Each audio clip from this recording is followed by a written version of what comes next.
Y'all? It's your girl Deej, and I am here with my amazing co-host, Twan. and this is the Cafe Hours podcast. This is episode 9. Thanks for tuning in. You guys know the Cafe Hours podcast is the podcast generated to create content, discuss Black culture, create conversations, and just have those old school convos we used to have, back in the day on the playground, on the block, just chilling out for real. So it's been a long 2 weeks. It's been so much going on with us. But we're gonna get into that once we get a little bit further into the episode. So once again, this is episode 9. Let's get into it. Cue intro, please.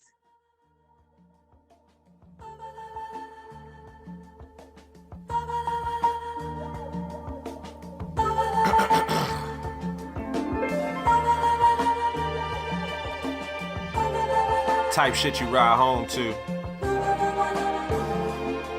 Yeah. Yo, as we proceed to get you going off that cognac and caffeine, proceed.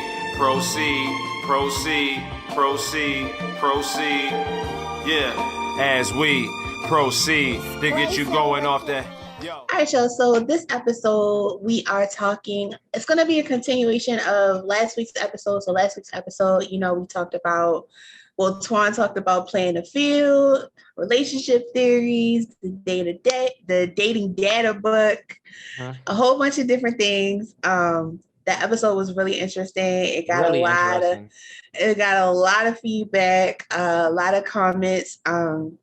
I was telling everybody, I was telling my friends, I was like, that was the first episode where we had like damn near 60, I think it was 65, maybe 70 views on the first day it drops.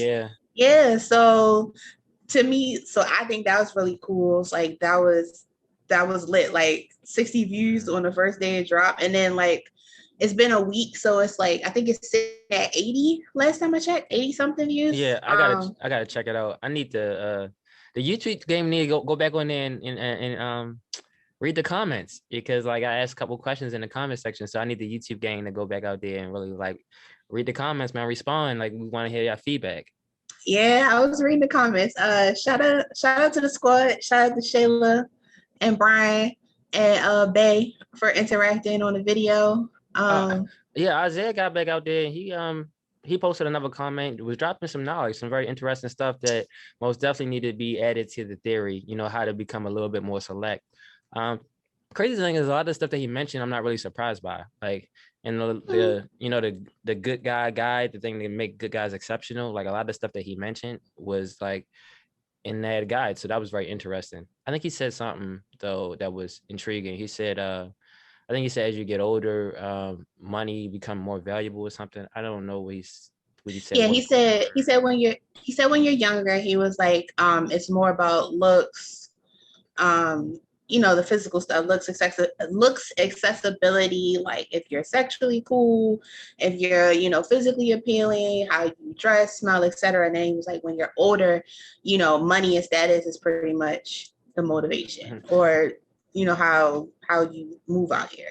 Yeah, like the point that he said, like I think what he said initially was like, if you are never down, then you won't have to, shoot a buzzer beater, which makes sense. But like a lot of guys just don't win right off the rip. It takes a while to actually mature and start winning. You can see that in high school. Some guys like had girlfriends right off of middle school and high school and continued. Some guys never even had girlfriends in high school. So they didn't really start winning like the game in the third and second quarter until later on in life, when they, kind of leveled up in terms of money and bettering themselves and, all et cetera. So it was very interesting.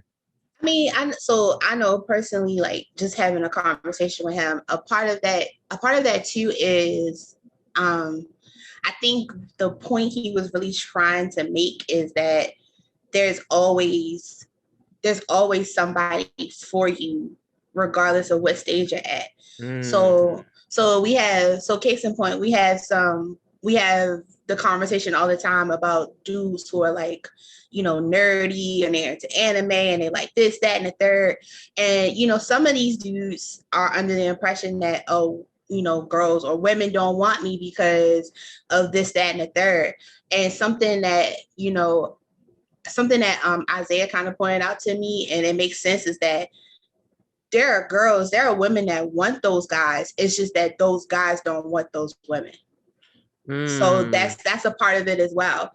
Like sometimes you get too caught up in what you think you want or you think you deserve and what you're aspiring to have, and you bypass what's literally looking you in your face most of the time. And I've seen it a couple of times in high school, just being, like I said, I was the person in high school, I was kind of cool with everybody. So you definitely see it in certain groups, and you like, okay, you want Jessica, who's a cheerleader, and she not looking at you because you into anime and you're not a jock, but Cindy over there is really into you because she likes anime too, and she's cute or whatever, and she want to be with you, but you're not giving a fuck about Cindy because you too focused on Jessica. And then when Jessica rejects you, it's like, oh, nobody wants me, and it's like, well, Cindy was on your nuts the whole time, but you kind of didn't. So did Cindy like shoot her shot and we're like, yo, I'm kind of feeling you? Because like I said, the unfortunate truth is girls don't really shoot that shot. And like, well, yeah, that's true. So here we go. Two things can be true at the same time. Yeah, Cindy didn't shoot her shot like verbally, like, hey, I like you, but in that age range, at least too, we all know. No. Yeah, in that age range, we all know context. No, don't do that. Don't do that. I'ma do it.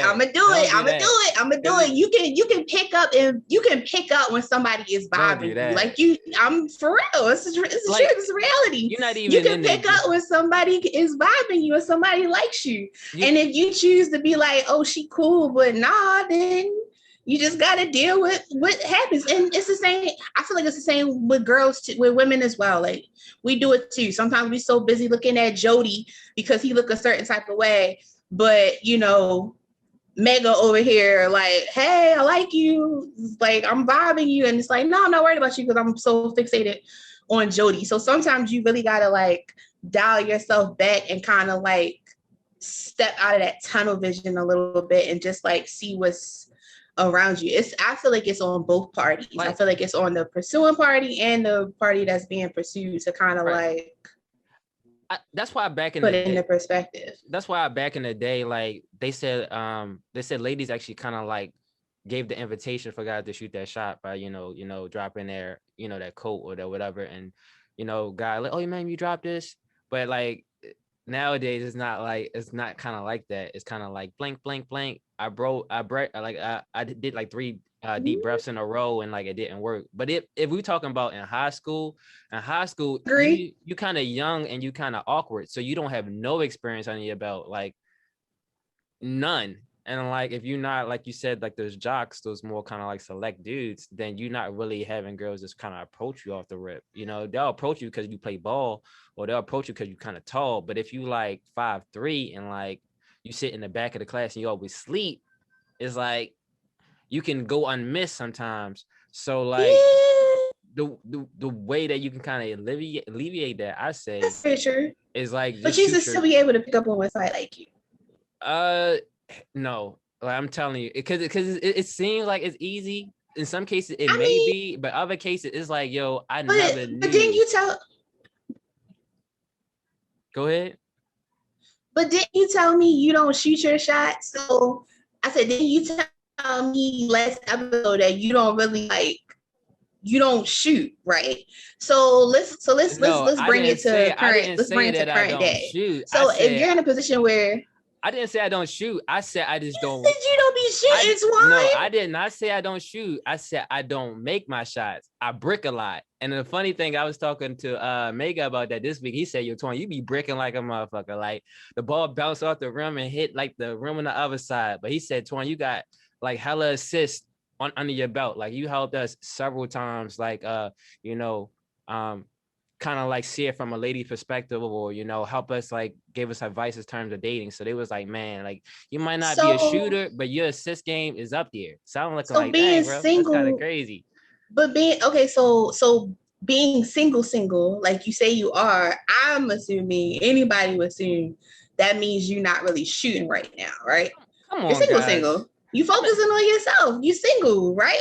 Come on, guys. I've been saying I'm getting up on these hoes since like episode 1, and y'all been like, oh, Twan. No, yeah, y'all don't realize when somebody is trolling y'all. Come on, guys. No, I'm saying you right. I'm saying you single. Like you don't shoot right now. Like we friends. You told me that you're single. You're not focused on that. So if you're in a space where you're single, there's still women that are in your space and in your circle, and they like give off cues that they feeling you or they like you. You saying that you just don't pick up on it, period, because she's not outright like, hey, I like you, I want to fuck you, or whatever the case may be. You said what?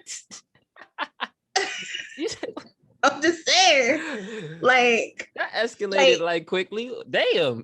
I'm just saying, like, so buy a nigga a coffee first. Damn. Hey, listen. Damn. It's levels. She can want to do coffee with you. She can want to date you. She can want to just smash. It's levels.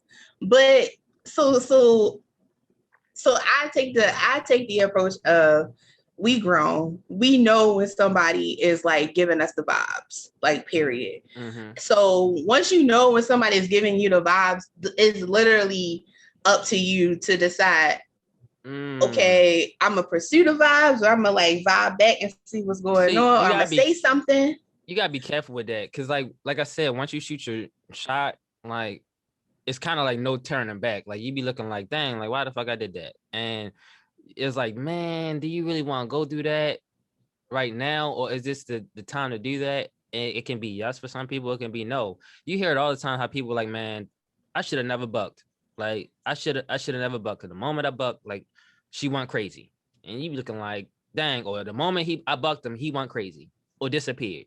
So it's like, dang, like. But you miss 100% of the shots you don't take, right?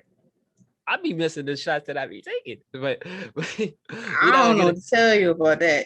Shit, man, I'm just working on my form. But I think it's the release. You told me you don't be shooting, so I don't know. We getting conflicting information on this here. I believe, you said last video that you just be missing your shots. I told him I be missing my shots. I feel like you just don't be trolling them, but like it was funny. No, he wasn't trolling. I've been telling I've been getting up on these hoes since like episode 1.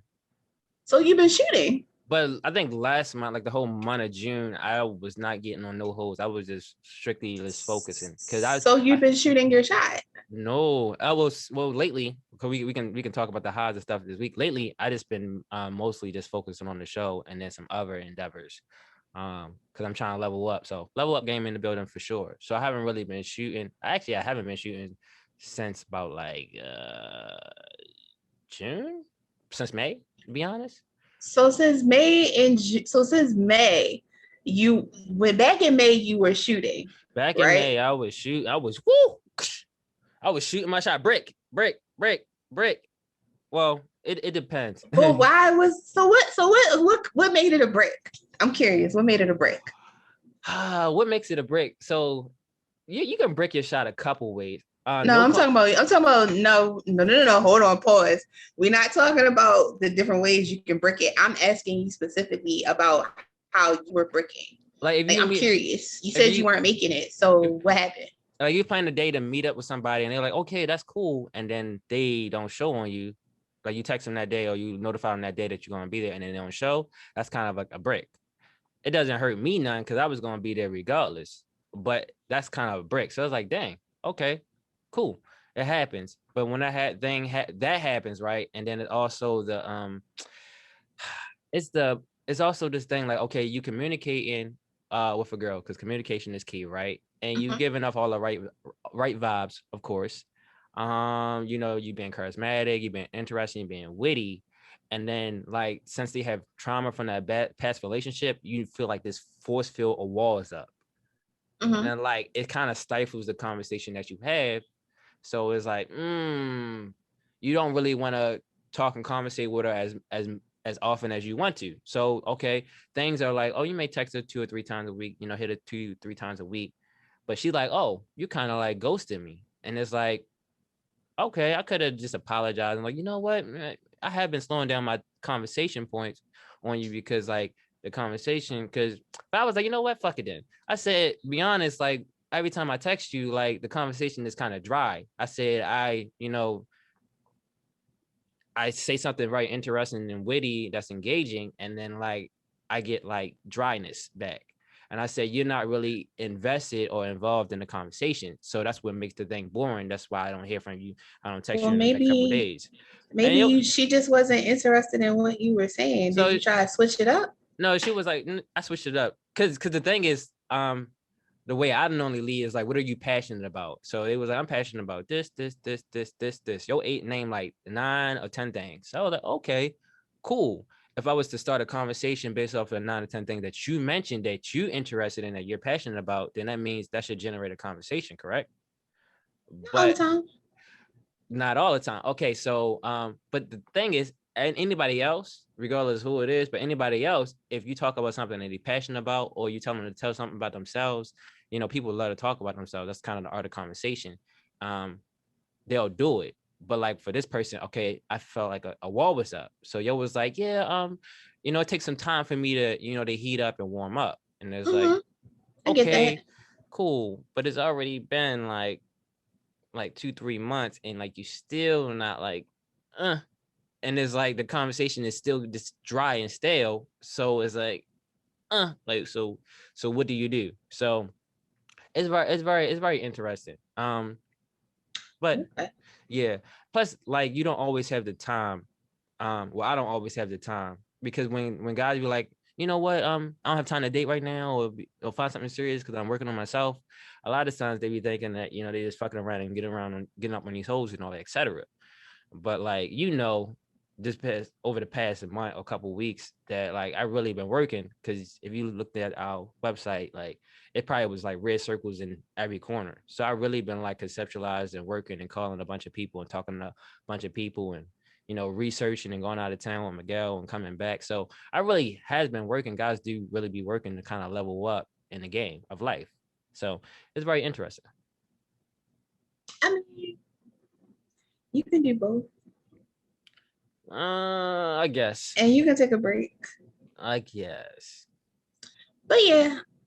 But okay, so past that, well, that's going to roll over into what we're talking about. But just for right now, so like I said, it's been, like we said, it's been a super busy past couple of weeks.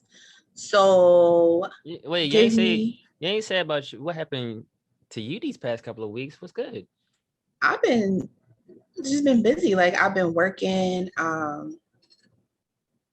trying to maintain work and doing all this stuff.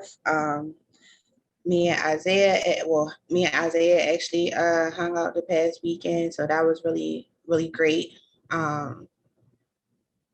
Yeah, it's just been a lot of me trying to like figure out what I specifically want going into the next going into the end of the year, and then starting into next year, and really figuring it out. So I think you mentioned on the Black Girl Speaks podcast that you wanted to you said, what did you say again? I listened to like both of the episodes. I said a lot. Yeah, I listened to both of the episodes. I think it was Sunday. No, it wasn't Sunday.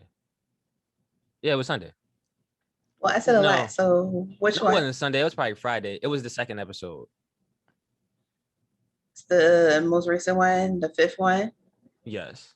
About transitioning. So transitioning, yeah. You was talking a lot about transitioning and the new stuff, and y'all also talked about kind of like your goals for the rest of the year. Oh, okay. So I think that was the 4th one. But yeah, it's really been trying to pinpoint like the goals for the rest of the year and for the top of the year, and definitively decide, what I want and what I want to go for, and then trying to just make it happen and trying to plan it out and execute it as best as I can. So it's been, it's not been anything bad. It's just, like I said on BGS, it's been a transitional period. So, and it's always a good thing, because, me, you know how I feel. Anytime you transition into something, or transition into something new, it's gonna feel really shitty and sucky at first because, you know, it's new and you're getting pushed out of your comfort zone and you gotta move around. But, you know, I'm happy because it's transition. Yeah, you can't have like progress and growth without like that, you know, that resistance, you know, that change. You can't really have that. So like it can be tough, but when all that hits you at one time, it's like, man, like, okay, which way is up? So what I always do is I always just look at it. My goals remain unchanged. Like the stuff that I actually want to do is one, two. And it's like, okay, this is where I want to be at and what I'm trying to do. It just the amount of time it take to get there or the path I need to take may change or it may detour, but I'm still heading to in the same direction. So that's why it's good to have like a finish line, like on point. Yeah, Does that make sense? it makes sense. I know me, I think about it a little bit differently. I don't necessarily put a finish line on stuff. It's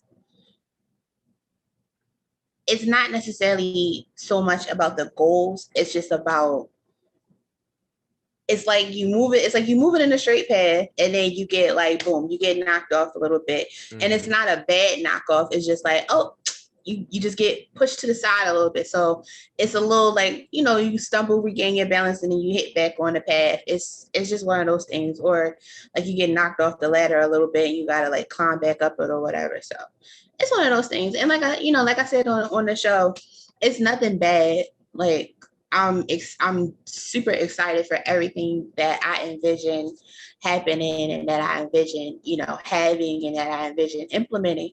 It's just, you know, it's a lot happening right now. So it's like I gotta like put everything in a row and then move. So that's about it. Okay. Yeah. And you know, it causes you to overthink sometimes and it causes you to like neglect self. So sometimes you gotta force yourself to take care of yourself. Like I remember I was laughing because I was thinking about our episode with Score, and I remember I asked Score something and Score was like, no, fuck that, I gotta take care of myself. And I was like, yeah, I feel that like sometimes you really gotta make yourself remember that you have to take care of self, and not self in the sense of goals or like what I want to accomplish on paper or, you know, professionally and creatively. It's just self, like I need to sit down, I need to breathe, I need to enjoy outside, I need to, you know, really be in a moment. So it was just pretty much just that the last couple of weeks. Yeah. Yeah. Yeah, you actually hit the note right on the head. I guess once you get better, like once you get better at managing and manage your priorities and everything else, it taking care of self won't even be like the top priority. You won't have to prioritize that, like, and you'll do it instinctively. Like, okay, first and foremost, let me, you know, take a time and chill and eat and rest and whatever. That happens instinctively. So like a lot of times when people are like, oh, you working today or you doing this today? Like, when are you going to take care of yourself? It's like, that's already instinctively one of my priorities. So I already check that box. It's always checked. You know, I always, you know, the way I move and the way that I work and at the pace that I work. I'm essentially fighting a battle on my own terms at all times. So I don't really have to like, okay, you know, I'm gonna you know, stop and take care of myself. Like I already kind of do that.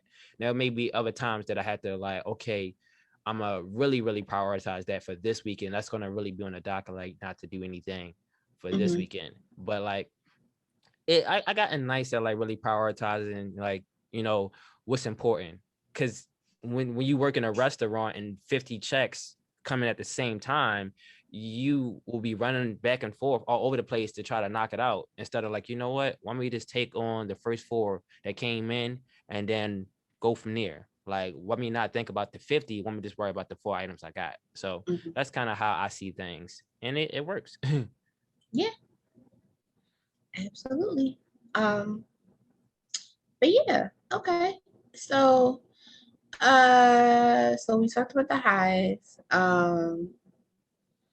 It's been I haven't done I Hate It Here in a minute because I honestly hadn't had a reason to hate it here. But I hate it here this week. And I hate it here because I am sick and tired of everybody talking about Sha'Carri Richardson and her smoking weed and Oh getting yeah, disqualified from the Olympics. she was blowing.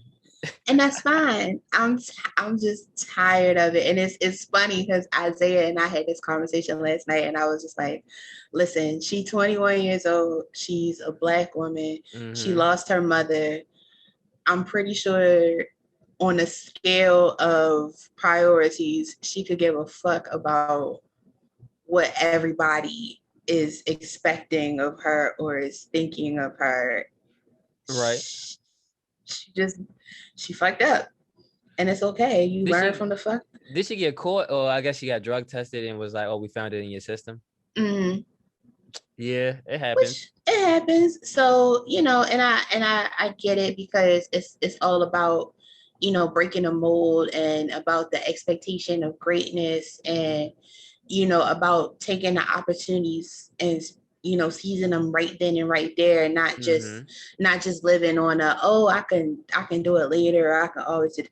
But, just me personally, I'm tired of this burden of greatness being pushed onto Black people in general, and Black women. If we're gonna get specific, like it's not up to people. It's not up to Black people to like make us look, make the race or the community look good or anything like that. Like, people are human beings at the end of the day. So if they make a mistake, okay. They either gonna move on from it or they're not. People are human. So she was just smoking a little bit of grass, so you can kind of get a pass. It's not like she was using like substances to increase her or enhance her athletic ability, because they would have snatched every gold medal and everything that she ever won away from her. But I think even Michael Phelps, he was smoking and whatever, and he got caught for something similar. I think he got caught after he competed though. And I mean I get it. It's happening in Tokyo, and there are certain rules and regulations set in place, and they really went on the no drug is acceptable route. So I get it to an extent. But I think it really bugs me because something that I've noticed, especially, now in the age of social media and everything and all these celebrities, and, people can literally become a social media personality within like the span of a couple of months or whatever. I feel like we strip people of just humanity. Like, you're a human at the end of the day. It always rolls into, oh, you're this, you're that, you're Black, you gotta do this, you're whatever. And I'm like, yeah, but you're human at the end of the day. Yeah, so like you say one thing out of line, or like something that somebody don't agree with, because everybody want to be right, even though like everybody is not right. It's like, oh, then you get crucified in the media, and it's like, oh snap, like I'm only 20, 21, or like I'm human just like the rest of y'all. Like the way y'all got unpaid parking tickets, I got unpaid parking tickets. So what the fuck are we talking about? But like, yeah. And her situation, I understand it, because it happens. Not only her situation, but other young, athletes. They are still young. They only 3 years removed from high school. So like, and you don't mature because you over the age of 18. That's not how it works. So like, of course, you're still gonna be participating in the foolishness and etc. As long as the foolishness is not, as long as it's not too reckless. If it's still within the rounds, okay, you like to drink, you like to smoke, okay, cool. But you had some like young athletes and stuff like that, like kill their whole family, or really do some more violent stuff than smoking some grass, or get caught drinking. So it's kind of crazy. Like, yo, these are still just young people, and like, don't judge them too seriously. Like, yes, it should be consequences for your actions. That's kind of true. You fucked up. You knew what the rules was. Okay, should be consequences for your actions. But like, don't take this shit too seriously. Like when it's just marijuana. If it's like a hate crime or something that's super duper violent, okay, that makes sense. Mm-hmm. And I understand why they do it, because it's like, okay, she's a Black athlete and she's gonna be a role model to the younger kids, and you can't be doing drugs, so the younger kids need to. Like, come on, like these people be drinking these athletes be drinking at home and be smoking at home with no cameras, nothing around, and be having a good time and getting the thing clean before the season start. Like, come on. Yeah, I feel like at the end of the day, we push the burden of respectability upon people, and it's like they don't have to move or act within the bounds of our expectations or what respectability role we push onto them. They're going to do whatever they want to do, and that's really it. As far as she's concerned, of course we can say there are other factors at play. It could be a whole lot of stuff, but my hope for her is, like I said, she's going through a grieving process right now. She has time to grieve. Hopefully she has some good people in her circle, or she'll acquire good people in her circle who look out for her. And once she gets past this point, it's only up. Like, you learn from your mistake, you hold yourself accountable, which I feel like she has. Actually, this is actually a good thing. It's not a bad thing. It's actually a good thing, because like I've been in that position where I was like, I'm trying to do everything perfect and I ain't never gonna get written up and all that, and there's so much pressure. And the moment you get written up, you look like, dang, that's all it was. Okay, cool. Like, dang, man, fuck that right up. Like, that's kind of how it is. So like, realize, okay, yo, I made a mistake. Dang, okay, you know what? I gotta eat that. Fuck that right up. Fuck that fine, or whatever the case may be. Cool. And it's going back at it. Why you really gonna be showing off? Because like the next event, like I'm gonna win all the golds. I'm gonna win all the golds for the next 5 to 10 years, and then still be smoking, blowing weed in front of the camera on y'all. Like, yeah, you remember that one time back in back in 2021? Like I'm still puffing. Yeah, I agree. I feel like, that's another piece of it too for me as well. It's like you really lose your mind having this ideal that you have to attain or achieve perfection or the perceived greatness that people give you instead of the greatness that you dictate. Because like everybody was saying, this is a once in a lifetime opportunity. It's the Olympics. She could have did this. She may not have another chance. She might lose out on endorsements or whatever. And I understand all that completely. I'm not disagreeing. Mm-hmm. But we don't know her. We don't. We're not sitting in a room with her when she kick it to her peoples and like, oh, this is what I want, or this is what I want to achieve. The stuff that we deem great may not equal greatness to her. Yeah. So, it's those expectations. Sometimes putting expectations, it can help you in a way, but it also can hurt you, because it's like if that person don't live up or meet that expectation, it's like, oh, that person wasn't great at all. And they all too often that like they always put like these huge expectations on these young athletes' shoulders, and like they wind up crumbling, or they wind up never really being their own version of them. Like you see it all the time with the every new basketball star that come in the game, they either, he's gonna be the next Mike or he's gonna be the next LeBron, and then they either, oh man, like by this time LeBron was putting up these numbers, or by this time Jordan was here, and it's like this guy is not here, so like he's not good. And it's like, it's not that, it's just like this is how he played his game. This is kind of who he is now. Right. Did he exceed and beat his records and score more points and average better than last year? Like, oh yeah, he did. So that means like he's really good in his progression. It's like, judge him based off of that. Don't judge him based off of somebody else's numbers or the success someone else did in their life. So it's very interesting how this shit works. Expectation is good because it can help you motivate you and push you to the next level, but it can hinder you more than it can help. Right. Yeah. We're not even talking about expectations in relationships. That shit would have you jammed up. Hey yo. But yeah, so that's that. So that was that. But moving on. So talking about relationships. So last video, like I said, we talked about, dating theories. We talked about, playing the field, all these different techniques you can use, all these different ideals and perspectives. So this week, the continuation of that, I guess. Yeah, the continuation of that is to talk about these relationship/dating gurus or personalities, these femininity coaches that have popped up on. I need you to send me some of them. Please send me some of them so I can watch them. My God. I will send you some videos. Send me some heat. I want something good. Send me some heat. So these femininity coaches, and then I guess the IG, YouTube, TikTok couples, and just talk about how all of these factors affect dating, relationships, self-image in our community.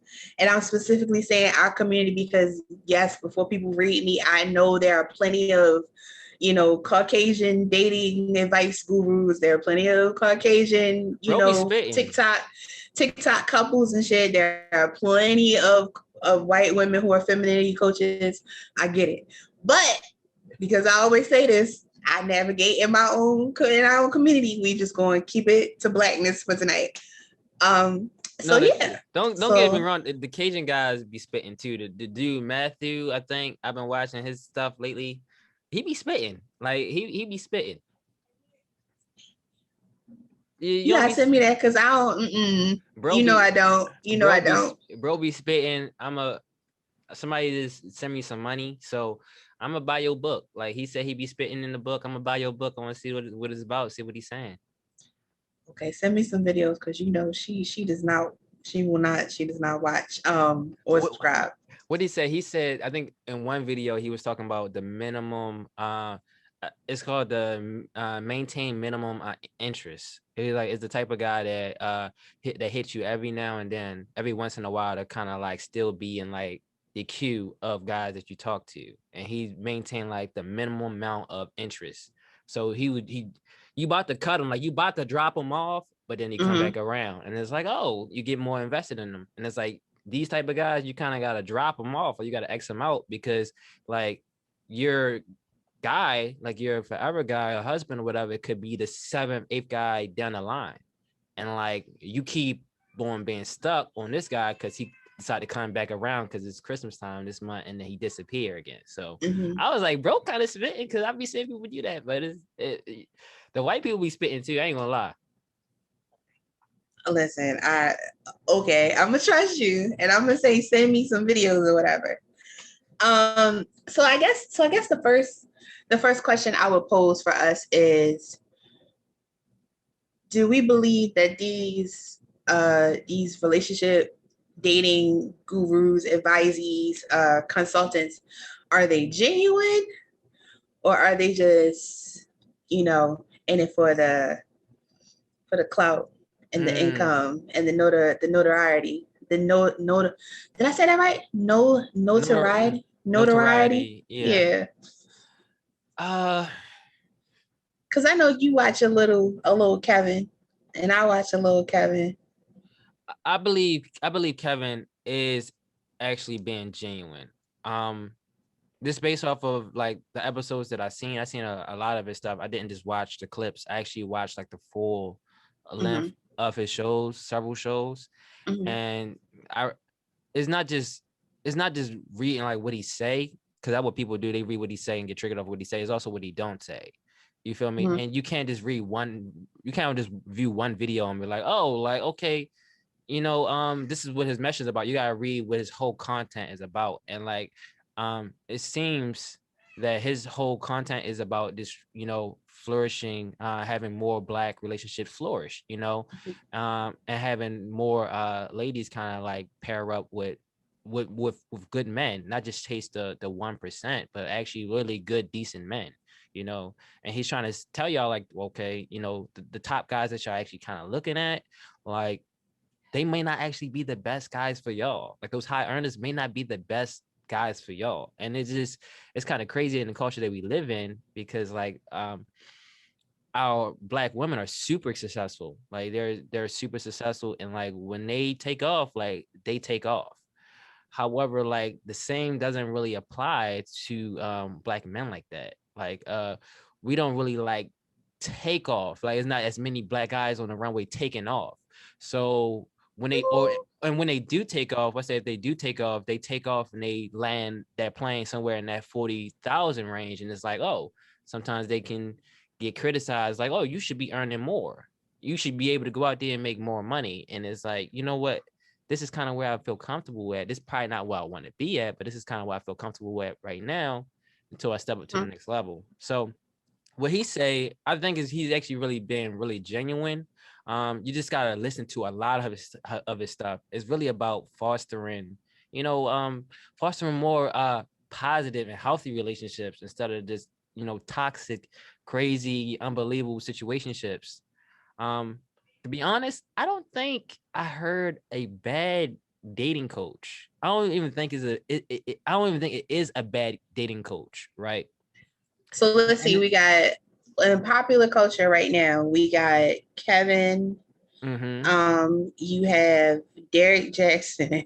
Yeah, he's interesting. Yeah, he's interesting.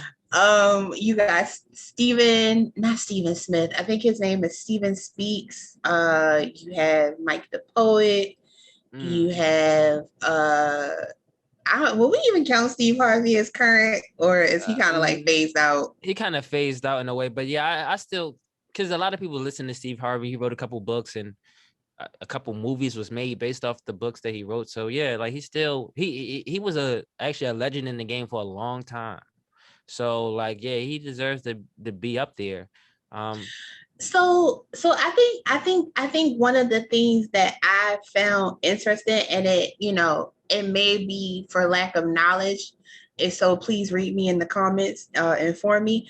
But I don't see too many women, well, at least too many Black women, relationship dating advisees. I see a lot of Black men, especially on, in the terms of the, YouTube, IG realm. So what's interesting to me is you have this influx of Black men telling Black women, and now Black men, because, I'm not going to hold you. I do feel like Kevin Samuels is the first to genuinely give it to both sides. Like he give it to Black men and Black women. He shoot it straight. He do. Right. So, but the general audience has been Black women, right? In terms of dating and how to navigate, all that good stuff. So it was curious to me because I'm like, why do we have so many Black men telling women how to navigate?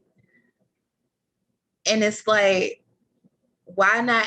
In my mind, I would think that these guys would just cater to Black men and kind of like tell them how to, what's your favorite word, level up and stuff like that, and how to like change and move for the different atmosphere.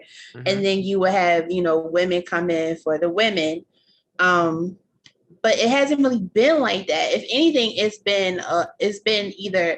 been Black men have either told women what Black men are doing wrong, and you got guys like, oh, you pandering, or you telling us, you telling them secrets, or you telling a dream or whatever, or you have the Black men who are telling women what they're doing wrong, and then you have the actual Black women telling Black women how to be more feminine. So that dynamic is just really kind of interesting to me. So the first point, right? So these Black coaches, like these Black dating coaches and etc. That's out here that's dropping knowledge and all that. They are telling guys what to do to level up.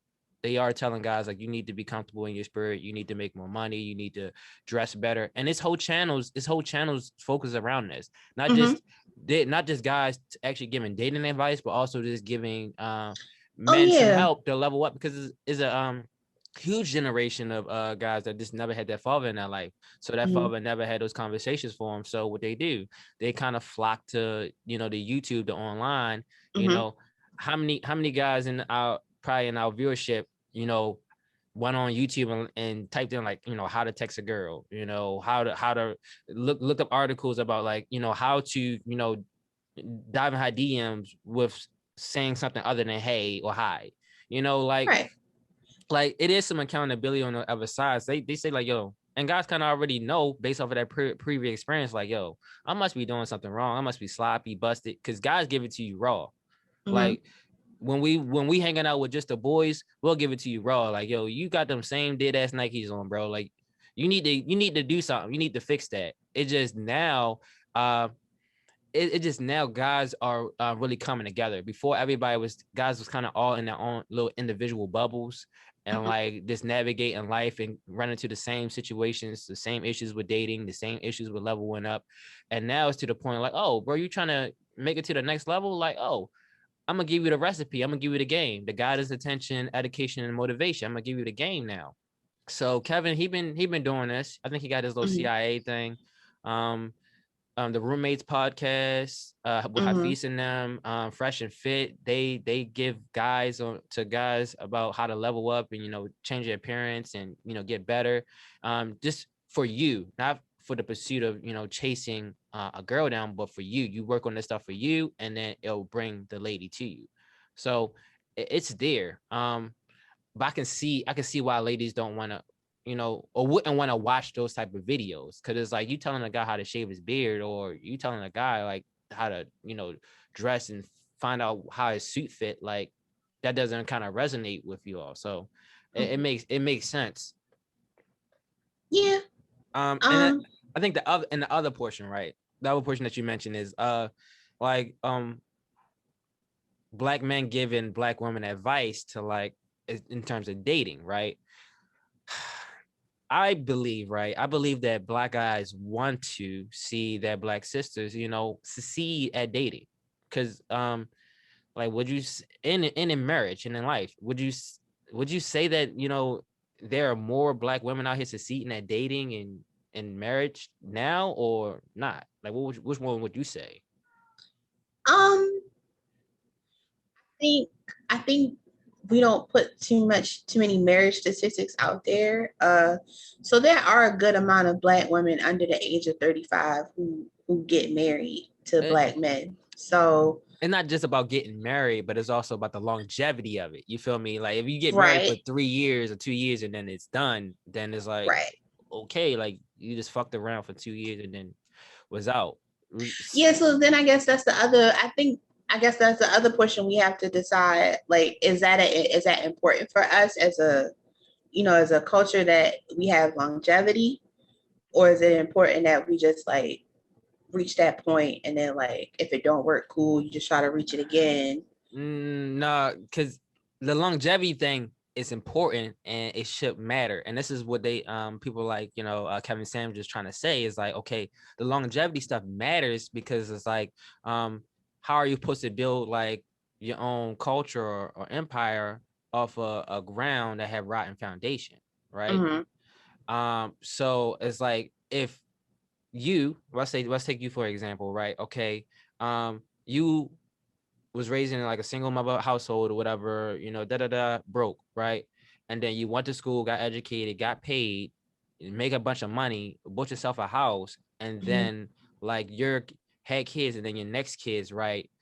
They got to start from square one or under square one again. So it's like we can never really progress and build our black cities in our black communities if everybody have to start from ground one, like from level one, or always got to get it out the mud. And like what you see with Hunter, James, and Heisenberg, Katzenberg, and them is like, okay, somebody already laid a solid foundation for that family, right? And like their cousins and brothers and stuff like that is just building off of it. Like I live in Jewtown. One Jewish family will buy a minivan for two of them, then pay it off, right? And then cop another van, and they'll pay that off together. So now the family that was side by side both got vans now in a span of a year or two. Right. So Like it just that's what I see based off of like his message. And a lot of these other like Black dating coaches is like, okay, they just trying to foster more like strong and positive relationships, especially Black relationships, because it's really going to help develop our community. However, it's like if you resistant to it, even listening to it, like if you get triggered by the measures or how they say it before you even get the word out, it's like, dang, like, all right, then fuck it then. Keep doing what you're doing. That's not working.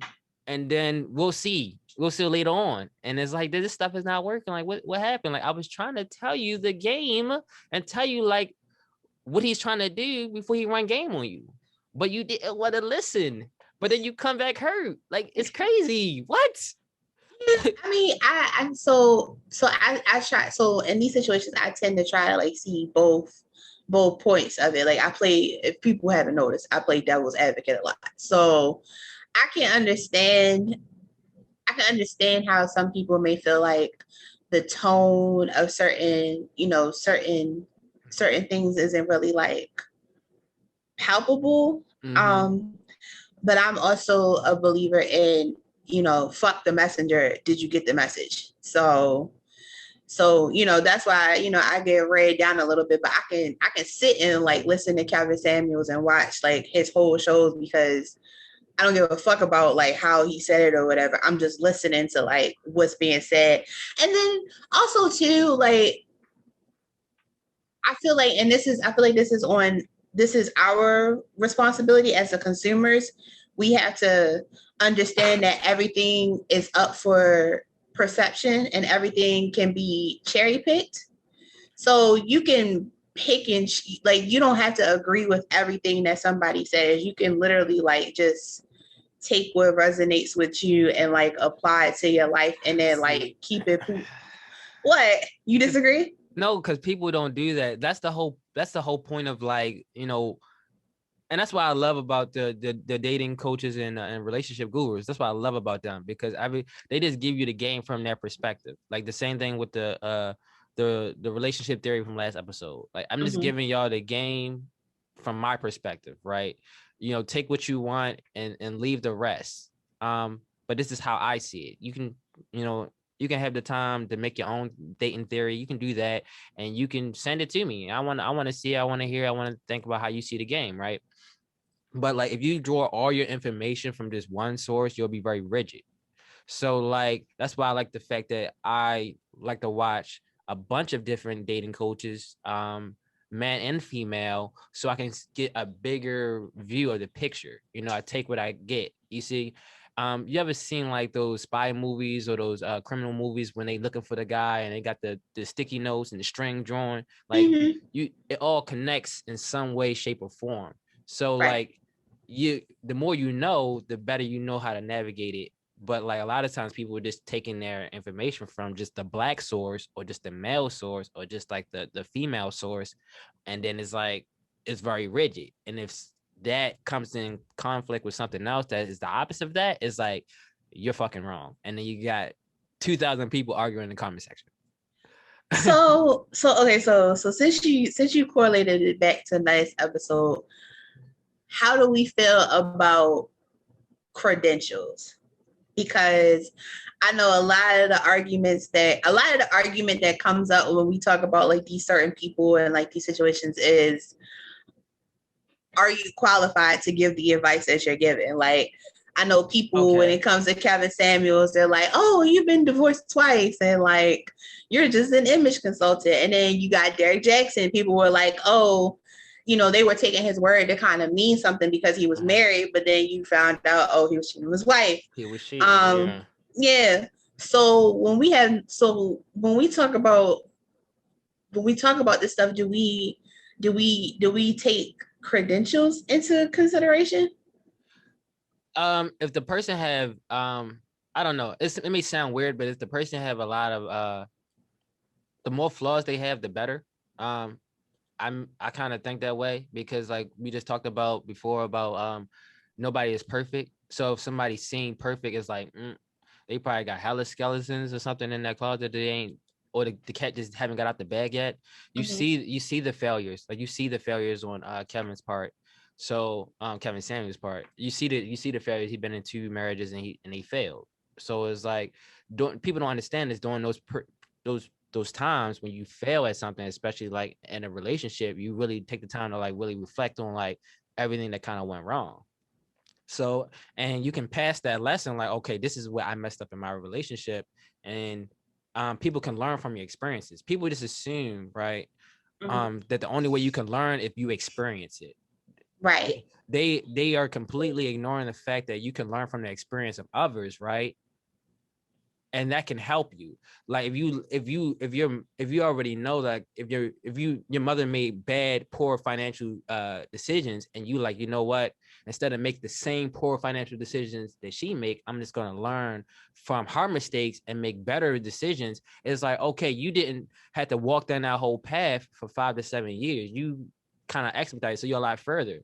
So you could say that, but then the inverse can also be said of, okay, I may not make the same mistakes that you made, but I'm gonna make other mistakes, right? You're gonna make other mistakes, and then you can coach the little woldies in them that's coming down, and like, this is where I made the mistakes. Like I shouldn't have probably went and got that extra degree. That shit kind of fucked me over. Or I shouldn't have, got that car because now my shit is upside down. And they can learn from you. So they learn from your mother. They learn from your mother mistakes because that's what you did, right? You did something better than her, and then they learning from your mistakes, right? So that's kind of help you. So the more people you around that make mistakes, the more you can kind of actually learn versus have to experience it all. Because you gotta experience, you gotta fight it. Now, I know I think they was saying like, oh, how can you give dating advice, or how can you advise people if you've never been in the game and stuff like that? That's very interesting, agree. Right? But you gotta have some point of experience. So the homie was like, yo, he's like, have you ever heard of what his name? His name is he was the coach for the Lakers and the Bulls. Dan, what is your name, my guy? He is the most winningest coach. It's not Bill Russell. It's Bulls coach. COACH. 1993. Why? You know who the Bulls coach in 1993 was? Phil Jackson. It was Phil Jackson. So Phil Jackson. Okay. Yeah. So Phil Jackson is the most winningest coach. He probably never played NBA ball professionally. You can quote me if I'm wrong, but he got the most championship wins out of any coach, right? How? Because he know how to maximize the potential, and that's what I was saying in the comment section was like, okay, you want to tap into that person's potential. That's what you want to do. But I guess people was actually missing that. You said Phil Jackson? Phil Jackson. Well, Phil Jackson played basketball. Right. But he was a power forward. Yeah, played 12 seasons in the NBA, won NBA championship with the New York Knicks in 70 and 73, and then was the head coach for the Bulls from 89 to 98. So Phil Jackson's a good example because he's the most winningest coach. And he played basketball. The most winningest coach. And he have 2 teams. He got two dynasties. I think he got a dynasty with the Bulls, and he also got a dynasty with the Lakers as well. Lakers, right. But he played basketball. But he never had a dynasty. But he played. He never had a dynasty. So but he played. You could say that, right? But people understand right there. He played. Like right. It's no way around it. He played basketball. So he didn't say I think I can teach basketball and just decided to coach basketball. Yeah, and I guess people was missing, and they was missing because I was trolling them last week. That like you were not trolling because I was. Come on, man. I'm 28 years. I'm 28 years old. Y'all just assumed that I never dated before because I'm nobody was assuming. That's what you said, Twan. You can't troll.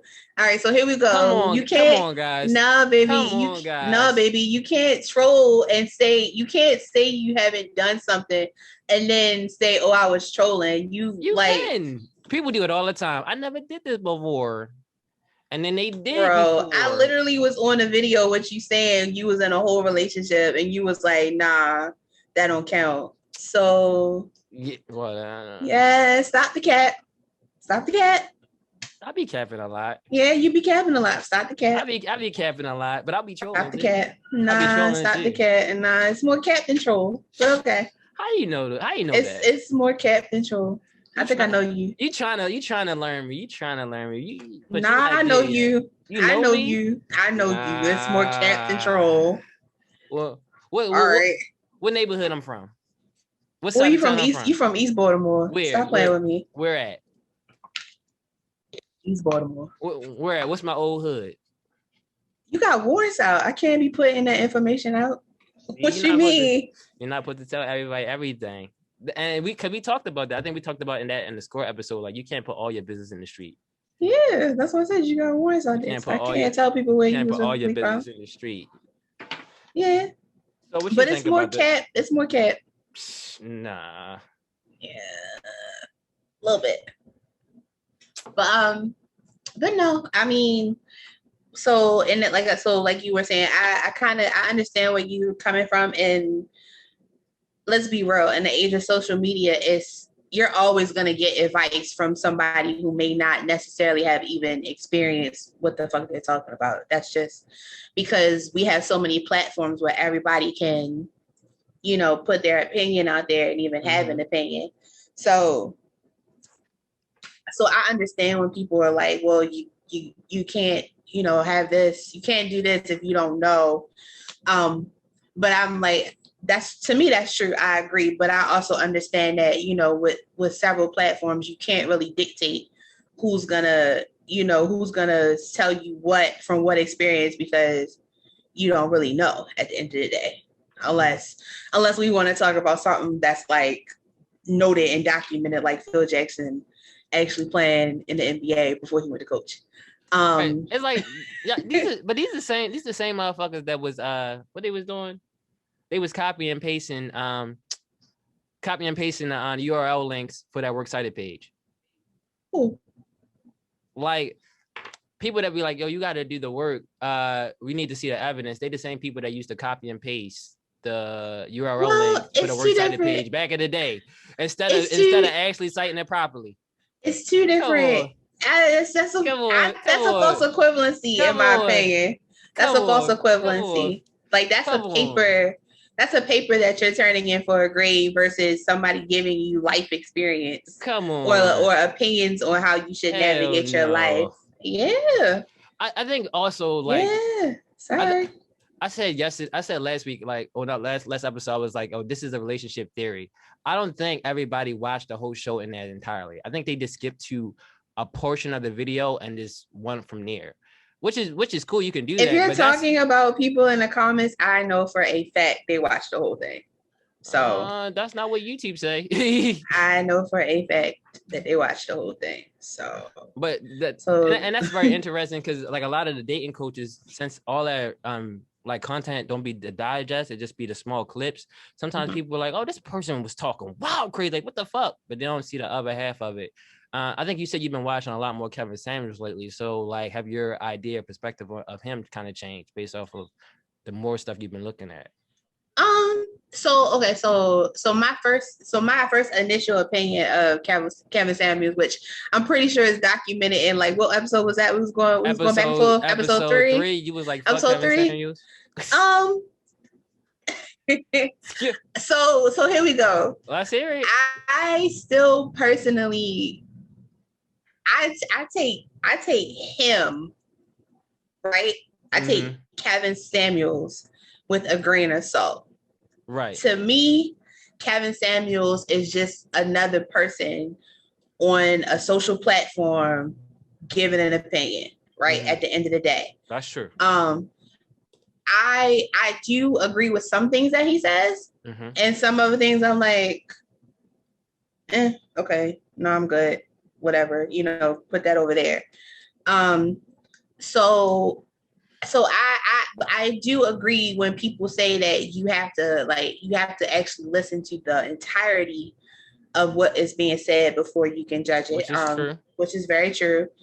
And like I said, being as though now I do like sit and listen. I'm like, okay, there's some things that I'm like, yeah, that's a great point. That's a great I point. agree with that. And then there's some things I'm like, don't really care, don't really, agree with that. But I'm not gonna argue on the internet all day with other people about it.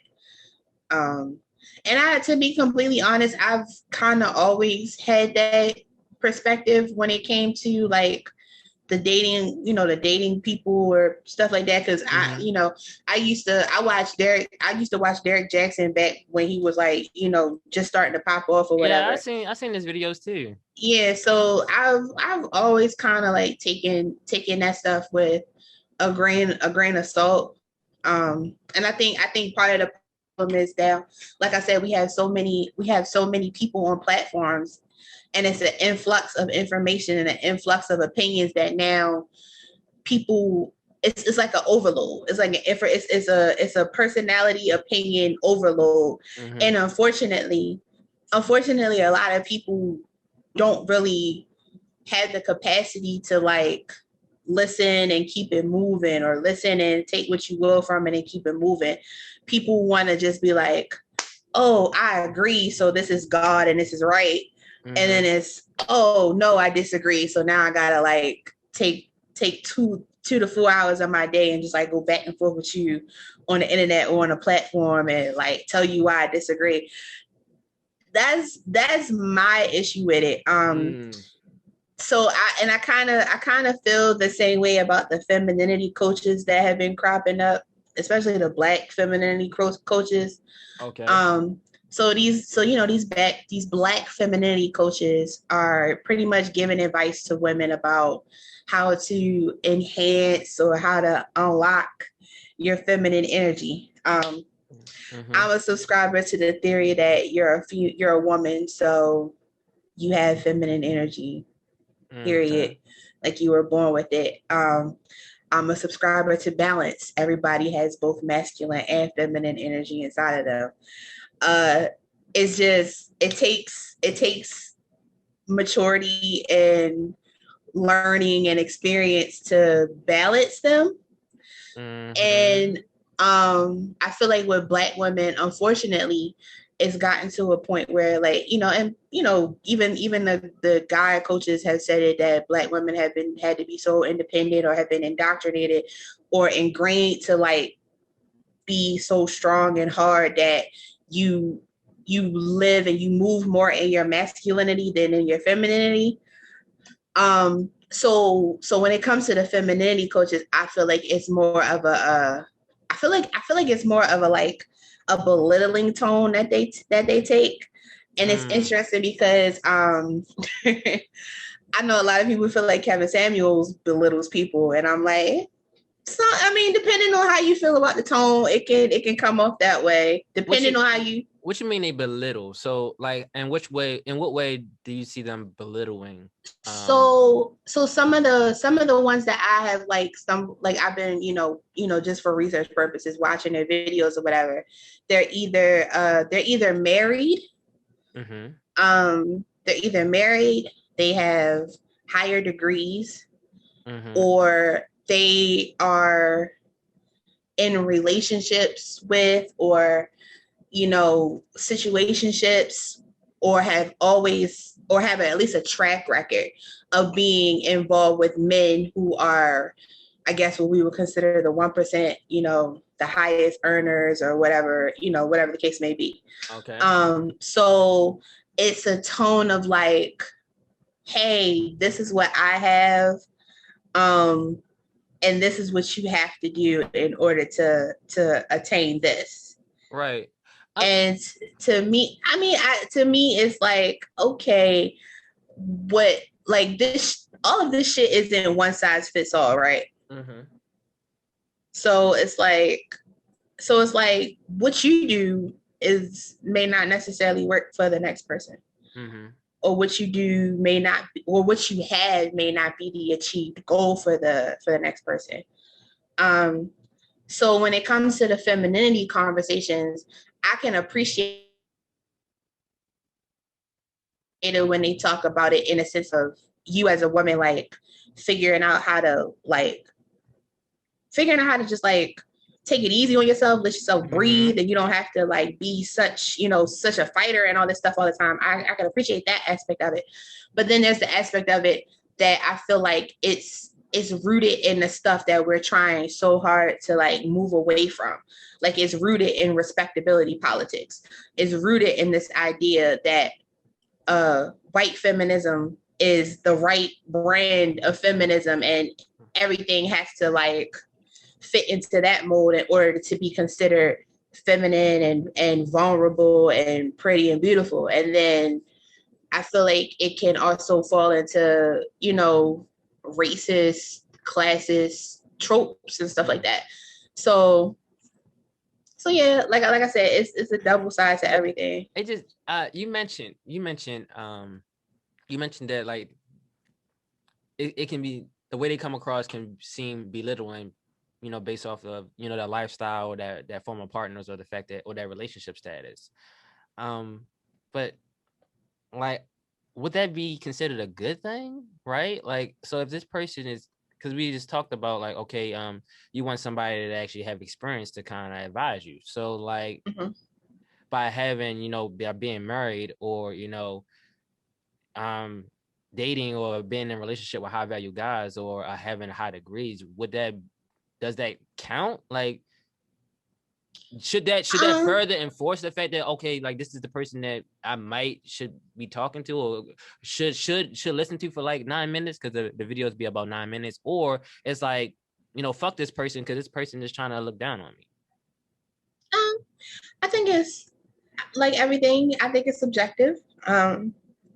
It's your prerogative at the end of the day. I just think it's kind of dangerous in a sense, because it leads people, or younger kids or whoever who's impressionable to this ideal of what something has to look like or something has to be in order to achieve the desired effect. And it's like, that's not true. Like, I think of it in a sense of not really our age range, like, grown, because, as adults, we should have the capacity to be able to be like, okay, I'm gonna watch this for 9 minutes and like, this little piece spoke to me, but not really that piece. So, right. Whatever. Right.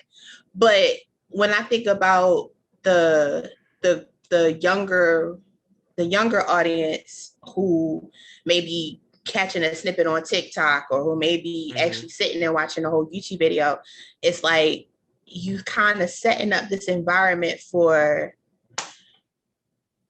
not failure, but for an increase, what's the word I'm looking for an increased I think that's what I'm looking for. What's the word? It's more of a damaging effect to your self-image, I guess I would say. Yeah, and I see that happening a lot more, and I think in the next 10 years, things are gonna be way crazy. The kids coming up behind us, or the youth coming up behind us, gonna have it really bad. Just over the past, I guess like year or so, this whole idea of, the only people that are really worth something, or the only guys that's really worth something, are high value guys that make $100,000 a year. And if you fresh out of high school or in high school and you watching this content, it's like, yo, how the fuck I'm gonna make $100,000 a year? Like, God. And it can be like, oh, fuck, like, what the fuck I'm gonna do? I'm never gonna make that. Instead of this, like, saying like, oh, if you stand on your morals, you be a good guy, you do this, you do these steps, right? To better yourself as your character, to better your character, you'll be able to succeed in life, right? Which it's challenging. But like, that's more important than telling a young man that, oh yeah, this is what you need to do. You need 100,000 to be straight, to find any success in the game of life. Like, fuck. And I'd be surprised what they probably telling the femininity coaches is telling the young ladies. Yeah, I'm like I've seen some videos, and you know me, I'm a very spiritual person. When it's catering to, like I said, learning to be comfortable in your feminine energy, I'm for that. But then sometimes it delves into the, oh, well, you have to do like a 13-step skincare routine, and you have to like have your hair this color, or you need to like have your hair like this, and you need to like it's tantamount, in my opinion, to the Instagram effect. Like, we know how we always say, okay, we see all these bodies that are the same, tailored the same on Instagram. Right. So it kind of reinforces this idea that you need to fit into this in order to be acceptable, or in order to be picked. Yeah, and a lot of people have been going to, out of state, with that stimulus, and getting the procedures done, and to try to live up to those beauty standards. Mm-hmm. I don't know, is it for their own personal growth, or like this is the only way they feel like they're gonna be happy to keep up with the other people that's online. It's crazy. Just going your own direction in your own way is like the best thing. Like, I always wake up and try to be a better version of myself. So like, Mm-hmm. that's why I do what I do, and that's why I dress the way I dress and move the way I move. But if you do wake up in the morning, you want to be the better version of Hunter or somebody else, it's like, oh man, like it's gonna be something. But you did mention something. You was like, you said you don't think you said it's all about a balance, right? And you're saying like, when one of those things, I guess, is out of balance, that's where you have, like, I guess, young ladies or ladies that's less feminine, right? They more masculine in their spirit, right? I think you said it was maturity and something else. What was the other thing? Maturity, experience, growth. It's just growth in general. Like, it's literally just growth in general. So how would you advise a young lady coming up to kind of like find a balance of that? Like, I know you try to weave it. No, don't dodge it. Don't dodge it. Like, no, talk that. You couldn't wait. You was like, yeah, I'm gonna get her ass. She was on my head last episode. No, talk that. I want to hear that. How would you advise? Because you do give your friends and your family members advice. So how would you advise somebody in that situation to come up? So I think the biggest piece of, I think the core piece of advice I would give is that it has nothing to do with physicality.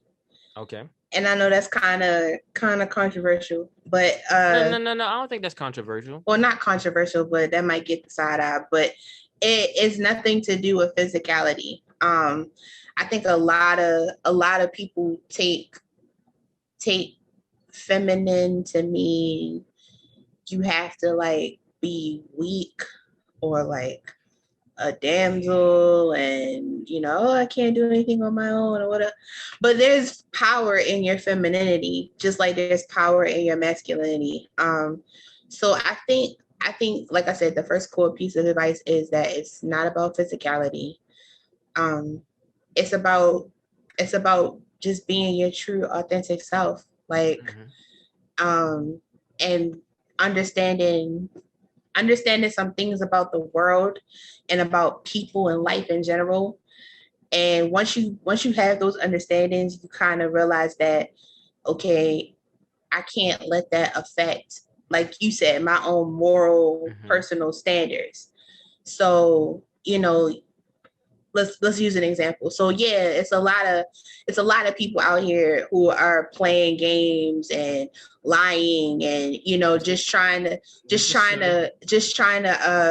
put up a wall, or quote unquote protect themselves, out here in the world when it comes to like dating and relationships. And as a woman, that can make you feel like, oh well, in order to not get hurt, I'm gonna lie and play games and all that good stuff too. Yeah. Right. But if that's not who you are, you don't have to make yourself be that. Right. I think it's better to understand that that's something that can happen just because that's the way of the world, and understand that. And, you know, if it's just so happened to you, you take the necessary, you know, processes and, you know, process it and move on, then adjusting yourself to be this hardened thing or person with no emotions to adjust to the world. Like, I know you used to get sick of me all the time, because that was like the biggest thing that I always said when we had our conversations, like, I'm not adjusting to the world. I'm just going to understand that this is how the world is operating. So that way I just won't be out here looking like stupid and retarded, but I'm still going to be myself and move through the world and everything like that. See, the thing is, I already knew you was going to do that. Like, that's why I would just fucking with you, really testing you to see whether you were going to fold and buckle on your beliefs. And you wasn't. You like, I'm just going to move the way that I move, and I feel comfortable moving. And the thing is, like, I don't know. I think the girls don't understand it, but that is like the femininity, the thing that guys are kind of looking for. Like, oh, is she going to really just stick to her guns and her morals, or is she just going to, you know, switch up and waver? And like, you said something that is kind of crazy, but like, just because you stay at home, or you're a housewife, or you soft-spoken, that doesn't necessarily mean that you are weak, right? So like, you know, our mothers, our grandmothers, our great grandmothers, you know, they stayed at home and they cooked and cleaned and, you know, looked after the house and looked after the children. But if you ask men, like, is your mother or your grandmother, your great grandmother, was she a weak person? They gonna like, nah, like, grandma really held it down. Like, all the motherfucking mouths she had to feed, and all the time she did this and that. Like, that's very strong. And it seemed like, as of lately, like, is a disconnect. Like, because I was talking to my grandmother about this. She was like, it seemed like it's a disconnect between young ladies and old ladies, and young girls, is the fact that like, the work that we used to do back in the day, because it's what we had to do to, you know, make sure our families succeed, is like, they don't like it. They don't like it, don't respect it, don't enjoy it. And I was like, man, that's kind of crazy, because all the guys that I talk to be like, yo, you know, a housewife is very strong, or a lady that's strong in her feminine spirit, that's soft-spoken, is very strong. I wouldn't want to run over top of that, because they understand, like, it's not that she's fragile, but it's a very fragile situation. Like, if I run over top of her and stuff like that and crush her, I can really kill her. And like, I don't know, like, it seemed like this whole narrative that is like, all the guys out there are bad guys and just want to hurt you, and it is evil. That's not typically true. Like, a lot of times, like, a lot of guys actually really got your, you know, well-being in mind. You know, guys do want to hit, but a lot of guys do have your well-being in mind. But like, they probably won't say that. Like, some guys don't want to be honest and say that. You know, they want to put on that tough exterior and be that macho man and stuff like that. It's crazy. Yeah. And, you know, it's women moving out here like that too. And like, as far as the disconnect between the older and the younger generation, it's so many different variables and so many different factors to that. And I'm not knocking anybody on any side. It's just that as a kind of sort of maybe young woman, because I'm 29, I just feel like balance is so important. And I think once I realized that I don't have to be this hard on person all the time, I have been a lot happier for it. Right. And it doesn't in any way diminish my diminish my drive and my badassery or whatever. I'm still gonna get shit done. Like, shit's still gonna shake either which way. But I don't have to be out here, you know, I don't know, I guess being Well, you don't gotta like walk around with your chest poked out all the time. Like, you don't gotta do that all the time. Like, you can really just, I understand. Well, my friends used to tell me, yo, Deej, put your dick away. And I was like, I understand that when you go to work, you might have to do that, because you may have to do that to need that to get through, you know, whatever the situation is, to have respect in the game. I understand that. But like, when you outside and you just living your own personal life, you don't have to walk around with your chest poked out, right? Yeah. And like, some Kevin Samuels and so many of the other dating coaches, they said they looking like, man, when you walk around with your chest poked out and you got your dick out, it's like, guys don't really like that. Like, most guys don't like that. So, and it can be a hard pill to swallow. It can be very hard. I see a lot of people just react to that terrible. It's like, just chill and relax sometimes. Like, cool. And if you got a man, like, just chill and relax sometimes. It's just cool. Y'all coasting. You got to be easy. But if you always got your chest pumped out, it's like y'all constantly clashing. Every time you're getting out, nigga, you ain't watch these dishes, nigga. Like, what? And you looking like, oh man, like, oh, here we go with this shit. And like, niggas be bumping heads all the time. All the time. Like, niggas don't want to argue all the time. Like, niggas want to be chilling and relaxing and peaceful and cuddle with their girls and go on vacations and barbecue every now and then. They want to chill, right? Because it's like every day we go outside, we got to fight. So it's like when we, with our ladies or around ladies, we don't want to have to fight and box with you. We just want to chill and just be in our spirit for real. But like sometimes I be like, I want to box with this nigga. I'm gonna knock this nigga out. Like he remind me of Hunter at the job. And then we looking like, damn, yo. And listen, it's on both sides because it's some dudes that be treating you like you Cindy. I'm like, I'm not Cindy trying to, do whatever. I'm just here. I just want to love you and take care of you and shit. What you mean what you mean by treating you like Cindy? What does that mean? Come on, in some work environments, you got that Karen ass woman who want to tell you to do everything and you got to do it because she's technically your supervisor, and you be like, damn, she get on my fucking nerves. And then you come home and she done pissed you off and you be like, oh, another woman. And it's like, whoa, I'm not her. Relax. I just want to, keep this cool or whatever. Again, like we all, we say it all the time. Everything can be seen on both sides of the fences, but at the end of the day, like I said, I feel like peace is the desired objective. Right. So you have to do what maintains that peace for you. Earlier in the episode, you said you was like, you don't really see too many Black women giving dating advice, and I think the reason why they don't do that is kind of like what you said. It's like, if I give y'all dating advice, then y'all gonna say that I'm kind of like bashing you or looking down upon you. And it's like, it's not even that. It's just like, I'm just trying to give y'all some jewels that y'all can take to kind of implement in your life. Take what you want and leave the rest. But if everybody is like, I guess, spazzing on you or in your comment section, it's like, okay, I go outside my day, outside my life, to come up with these ideas and these lists and record these videos and write these articles in the interest that it can help one of y'all find yourselves or realign your spirit or get aligned in your spirit. And it's like, I get attacked by it. So it's like, what the fuck, I don't even have to do this. I can just tell y'all what I want to hear. And that's what the whole notion is, like, oh, just tell them whatever they want to hear. And don't tell them the truth. Just tell them whatever they want to hear. Sell them a dream and get paid off of it. And like, yeah, and it's a lot of people moving like that, which is why I said, unfortunately, like, we have an overload of information and overload of opinions and platforms. Anybody can have an opinion and have a platform to for it to be heard on. So it's a good thing. It's a double-edged sword. It's a good thing and a bad thing. I thoroughly enjoy talking to people, just conversating with people. Put me up to some new games. So many of the theories and the stuff that I learned and that I implement in the show and other aspects of our life, I learned from other people. I learned from the mistakes of other people, just having conversations with them.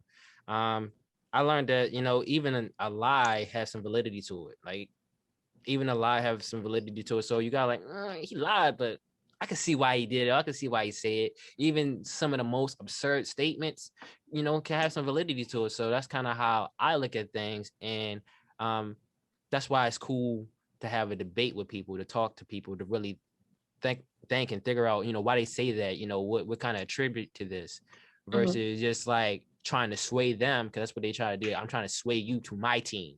Like, you got to be on this side of the fence, and if you're not on this side of the fence, then it's fuck up. And it's like, no, it's not. Yeah, like that. It don't have to be like, and that's the other aspect of it. I feel like everything has to be so all or nothing now, and I'm like, it doesn't have to be. If you don't agree with me, then we're never gonna like be on the same page, and it's just fuck you from this point on. It's like, whoa. Like, y'all don't agree on this point, but y'all may like come a couple lines down and agree on something. And that's okay. Like, that's human. Like, that's human. Everybody's not going to agree all the time. So I guess, I don't know. I guess people just really need to, instead of getting triggered so much or leading with your emotions or your feelings, like really like take a step back, really digest the information or the message that they try to say. And just ask the question like, is there any validity in what bro said or shorty said? Like, okay, that was no, but like when she said that I can kind of see that. That kind of makes sense. Versus like, she's not on my team, she's not on my side of the line, I'm going to just, cancel her. Like, fuck her. Like, that cancel culture. But you know what? That takes a level of self-awareness that I feel like a lot of people don't really. Well, I feel like that some people are struggling with, and accountability. Like, it really takes a level of of holding yourself accountable and awareness of self to be like, okay, yeah, the initial reaction to this is I'm pissed off or I'm upset or I don't like it or da-da-da. And then to sit back and like really replay and be like, all right, yeah, it kind of pissed me off, but you kind of made you kind of was right when you said this, or I understand where you was coming from when you said that. I feel like a lot of people don't really like do that, and we don't do that on a public, big platform. And it's even worse because it doesn't really happen in our own, individual, relationships, be it friendships, relationships, be it, family situations.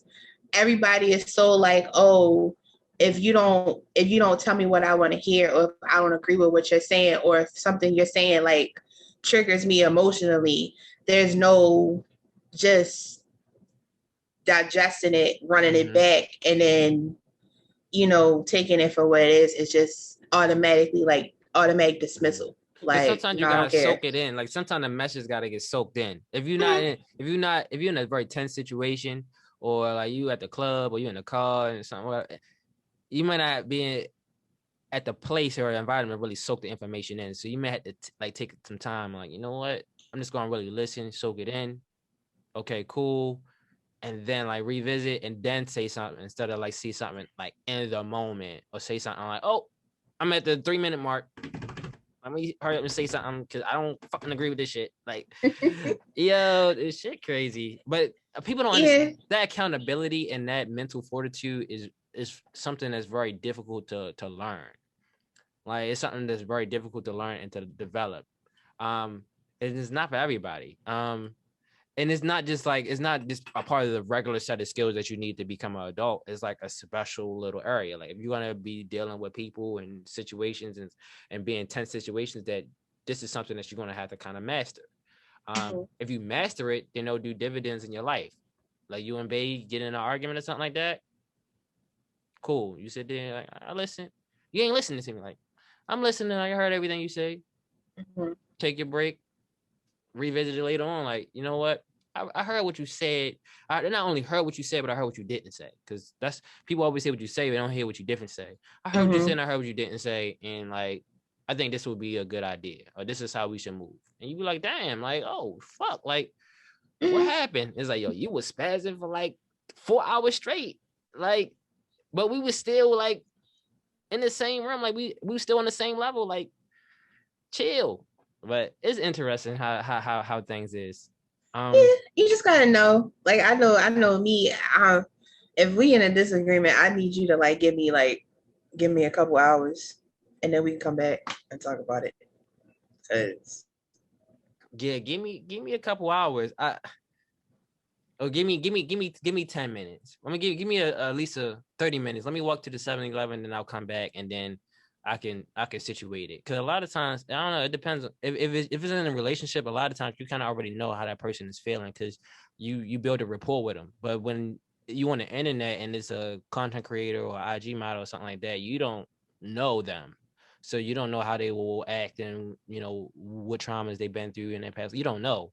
So like, you can catch smoke for this whatever. Like, yeah, I try not to just I try, me personally, I don't do that at all. Like, I troll on IG or on Twitter in the comments before I actually like get into a heated whatever with you. Like, I'm not that person. Like, I done had like, that's why I had to like move away from Twitter. I done had people a couple times, like I would comment on something, like no malice behind it, just straight comment.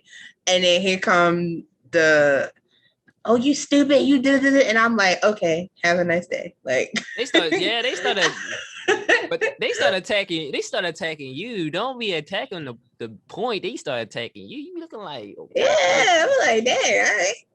I just put my opinion in here, but all right, whatever. Right, like, let's talk the points. They be looking like, yo, you still drive that fucking Altima from 2003, and I know about you, and I heard about back in the day, and it's like, yo, we talking about what is the better pie, cherry pie, apple pie? What are we talking about? Like, what are we?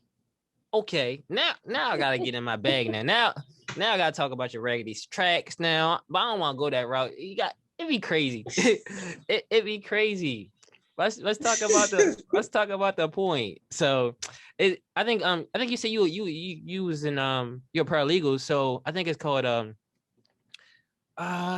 like when the plaintiff is talking about something that doesn't pertain to the case, like they leading off in another direction. I think it's called what is called? Come on. I don't know. Come on. Like, okay, like the plaintiff is talking, right? Uh-huh. But they leading off in another place that's not the actual case. That has nothing to do with the case. Right. It's moot. It's irrelevant to the case. Right. Because the defense normally be like it's a moot point. Relevance. Yeah, they be like relevance. So what is the relevance of it? Like, oh, right. My bad. Let me get back on point. Like, bro, what the fuck you were trying to do? So it's crazy. But yeah, let's wrap the show. This shit crazy. Yeah. So like I said, at the end of the day, I feel like everybody should take these things with, a grain of salt. Listen to be informed or listen to keep up, because I know a lot of people, like we said, we got podcasts and everything. So people, want to know, just be in the know. So you can listen, but you got to take it and just process what you will from it instead of taking it as like the word of God or whatever. Mm-hmm. And yeah. Man, listen to all information is good information. Like all information is good information. So like really just soak it all in. If you can be a sponge, then you'll find success in life and in this game. So soak everything in. Whatever doesn't bring value or he doesn't resonate with, you can discard it and keep the rest. That's the best advice I can give to y'all. That is Riley Esco. On, not Riley Esco. Anyway, you keep trying this, but this is a message from Esco and Esco Incorporated. So y'all can we're not doing this again. If there's some validity in it, think like, is there some validity in this shit? Man, this is the word of Twan. But yeah, so I'm good on it. That's about it from my perspective. We good. So let's shout out to so this is the end of episode 9. So we made it episode 9. Yay! Yes, episode 10. Like finally. So episode 10 in 2 weeks. We're gonna try to do something special for you all. But we're still working things out. So it's gonna be very interesting. Regardless of what we do, y'all gonna show up and y'all gonna love it. So it's gonna be super interesting. I can't wait to have all of these things together. Yeah. We gotta shout out the fam. We're gonna shout out of course, the Black Girl Speaks podcast. They just dropped 2 episodes last week, so go and listen to both of those with Shayla. So and yes, with my co-host Shayla Monique. Yeah. Don't forget about the broski. IGH insert game here _ insert game here on Instagram, insert game here on YouTube. They've been dropping buku content. They're actually streaming now. They got their Twitch and everything set up, so they're gonna be streaming now. So that's super dope. Really proud of them. They really got it going. Like I'm really proud of them. They really keeping the joint going. So yeah, shout out to them. They are still putting out, anime montage videos. Right now, I believe they're working on a horror series. in addition to the Twitch stream. Mm-hmm. So yeah, check that out. And shout out to the Spotify, iTunes, and the YouTube gang. You know, keep doing your thing. Like, comment, subscribe. Please rate us on those platforms for sure, so we can get our numbers up. Please talk in the comments under the pictures. We talk back. So yes, like on the IG page. Feel free to comment, give feedback on the YouTube, please. Like if anybody's seen the last video, we talk back. So yeah, just like, and you know, of course on our end, we're going to be working on interacting more with people, but please, by all means, interact with us, you know, feel free. And if you have any questions, comments, concerns, topics y'all want to hear in the future, need some advice, please send them in. We'll do them on the show. Other than that, it's your boy Riley Esco, Twan. And yep, it's your girl XOXO Deej, and we are out.